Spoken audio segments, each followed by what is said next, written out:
नमस्कार दोस्तों। तो अगर मैंने आपसे एक सवाल पूछा कि आप जो पैसे जॉब करके कमाते हो, क्या उन पैसों को आपको संभालना आता है? इस सवाल का जवाब बहुत सारे लोगों के पास नहीं होगा। बहुत सारे लोग जॉब करते हैं, पैसे कमाते हैं, लेकिन महीने के आखिर में उनके पास कुछ भी बचता नहीं। तो ऐसा क्यों होता है? ऐसा इसलिए होता है क्योंकि हम बचपन से जो सीखते आए हैं, उसमें हमें कहीं पर भी ये सिखाया नहीं गया कि पैसे को कैसे मैनेज करना है, पैसे को कैसे बचाना है, कहाँ पे इन्वेस्ट करना है।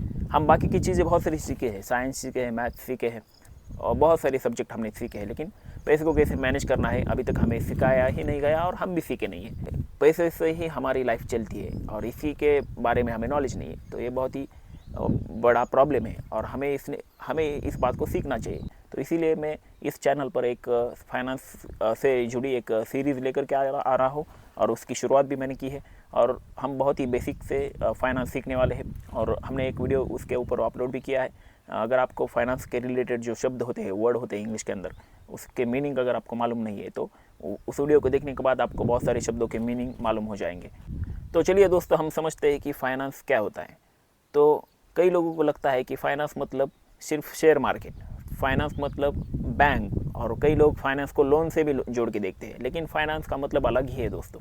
फाइनेंस मतलब सही तरीके से पैसों को कमाना, पैसों को सही तरीके से खर्च करना और इन्वेस्ट करना और सेविंग करना, तो इसे कहते हैं फाइनेंस। इसे हम एक एग्जांपल से समझते हैं दोस्तों। अगर आपकी सैलरी 30,000 है और आपने सभी 30,000 को खर्च कर दिया, तो महीने के आखिर में आपके पास कुछ भी बचेगा नहीं। लेकिन अगर उसी जगह आपने आपकी अगर 30,000 सैलरी है और आपने 30,000 में से कुछ पैसे सेविंग किए, कुछ पैसों को आपने सही जगह पे इन्वेस्ट किया, उसके बाद आपने सोच समझ कर पैसे को खर्च किया, तो क्या होगा? आपके पास पैसे बचेंगे और जो पैसे आपने इन्वेस्ट किए हैं वो पैसा ही आपके लिए काम करना शुरू कर देगा। तो इसी को कहते हैं दोस्तों फाइनेंस। अब दोस्तों बात करते हैं पर्सनल फाइनेंस की।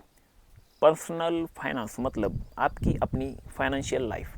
आपका इनकम कितना है, आप खर्च कितना कर रहे हो, आप सेविंग कितना कर रहे हो, आप इन्वेस्टमेंट कर रहे हो या नहीं, आपने इंश्योरेंस लिया है या नहीं, आपने इमरजेंसी फंड बनाया है या नहीं। तो इन सभी चीज़ों को मैनेज करना यही कहलाता है पर्सनल फाइनेंस। अगर कोई इंसान करोड़पति नहीं है और वो अपने फाइनेंस को मैनेज कर रहा है, पर्सनल फाइनेंस को मैनेज कर रहा है, तो उसकी फाइनेंशियल कंडीशन अच्छी है। और उसी जगह पर अगर कोई इंसान लाखों रुपए कमा रहा है लेकिन आप पैसे खर्च कर दे रहा है, कोई इन्वेस्टमेंट नहीं कर रहा है, कोई सेविंग नहीं कर रहा है, तो उसकी फाइनेंशियल कंडीशन ख़राब है, कमज़ोर है। तो इसी को कहते हैं दोस्तों पर्सनल फाइनेंस। ओके, तो दोस्तों अब बात करते हैं पैसे की जर्नी की। पैसे की जर्नी की मतलब पैसा कैसे आता है। ओके, तो पैसा जॉब से आता है, पैसा बिजनेस से आता है, पैसा फ्रीलांसिंग से आता है, अगर कोई यूट्यूब करता है तो यूट्यूब से पैसे कमाता है। बहुत सारे तरीके हैं, जैसे हम जो सही तरीके हैं पैसे कमाने के, लीगल तरीके, तो उन सभी को हम कहते हैं इनकम। ओके, दूसरी बात सेविंग। जो आप इनकम कर रहे हो, मान लीजिए आप 30,000 रुपये इनकम कर रहे हो, महीने के 30,000 रुपये आप कमा रहे हो, उसमें से अगर आप 2-4 हज़ार रुपये सेव कर लेते हो, बैंक में रख देते हो तो भविष्य के लिए, तो उसे कहते हैं सेविंग। उसके बाद आता है इन्वेस्टमेंट। सेविंग को हम इन्वेस्टमेंट नहीं कह सकते क्योंकि सेविंग के पैसे पड़े रहते। इन्वेस्टमेंट कैसे कहते हैं? अगर ऐसी जगह पे पैसे आपने इन्वेस्ट किए, वहाँ से समय के साथ वो पैसे बढ़े, तो उसे कहते हैं इन्वेस्टमेंट। जैसे कि stock market, gold, real estate, fixed deposit. तो ये पूरे जो इन्वेस्ट करने के जो तरीके हैं, जहाँ पे पैसे रखने के बाद वो पैसे समय के साथ बढ़ते हैं, तो उसे कहते हैं इन्वेस्टमेंट। याद रखिए दोस्तों, अगर अमीर बनना है तो सिर्फ इनकम से कोई अमीर नहीं बनता। अमीर बनने के लिए, वेल्थ बढ़ाने के लिए इन्वेस्टमेंट और सेविंग दोनों भी ज़रूरी है। यहाँ पे एक बहुत ही इंटरेस्टिंग सवाल आता है दोस्तों कि रिच लोग अपने पैसे को मैनेज कैसे करते हैं। तो रिच लोग क्या करते हैं, वो सबसे पहले अपने फ्यूचर के बारे में सोचते हैं। सैलरी आते ही वो सेविंग और इन्वेस्टमेंट पहले कर देते हैं, उसके बाद जो खर्च है बाकी के वो करते हैं। लेकिन ज़्यादातर लोग क्या करते हैं, सैलरी आते ही वो पहले शॉपिंग करेंगे, रेस्टोरेंट में जाएंगे, फिर EMI भरेंगे और फिर ऑनलाइन शॉपिंग करेंगे, और कुछ बचा तो वो सेविंग करेंगे। तो ये सबसे बड़ी गलती है दोस्तों हमेशा याद रखिए कि पहले खुद को पे करिए, उसके बाद दुनिया को पे करिए।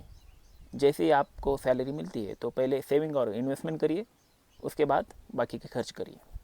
यही अच्छा तरीका है वेल्थ को धीरे धीरे बढ़ाने का। तो ये था दोस्तों फाइनेंस का बेसिक इंट्रोडक्शन का वीडियो। आगे आने वाली वीडियोस में हमें फाइनेंस डिटेल में देखना है, जैसे कि इन्वेस्टमेंट कहाँ करनी चाहिए, कैसे करनी चाहिए, और शेयर मार्केट क्या होता है।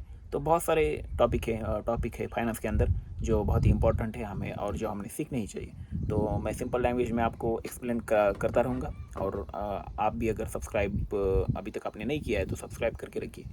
वीडियो देखने के लिए बहुत बहुत धन्यवाद। मिलते हैं आने वाली नई वीडियो में। Thank you.